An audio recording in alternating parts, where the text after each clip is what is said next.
జీవాధిపతి అయిన దేవాది దేవునికి మహిమ కలుగును గాక. అందరికీ శుభోదయం. నేస్తమా, దేవుడు నీ ప్రార్థన ఆలకించుటలేదు, నీకు జవాబిచ్చుటలేదు అని వేదన చెందుతూ ఉన్నావా? లేదు, దేవుడు నీ ప్రతి ప్రార్థనను ఆలకించి ఉన్నారు. ఆయన దిక్కులేని దరిద్రుల ప్రార్థన నిరాకరింపక వారి ప్రార్థన వైపు తిరిగి ఉన్నాడు.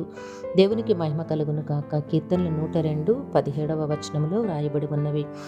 నీ ప్రతి ప్రార్థనను దేవుడు ఆలకించి ఉన్నారు.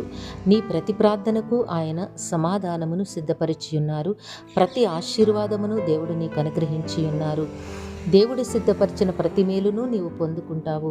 ఆయన నామమునకు మహిమకరముగా జీవించినట్లుగా నీ జీవితమును దేవుడు ప్రత్యేకపరిచి ఉన్నారు. ఇప్పుడు కొద్దిపాటి వేదనలు, చింతలు అనుభవిస్తూ ఉన్నావు నేస్తమా. వీటన్నిటి నుంచి దేవుడు నీకు విడుదలను అనుగ్రహించి ఉన్నారు.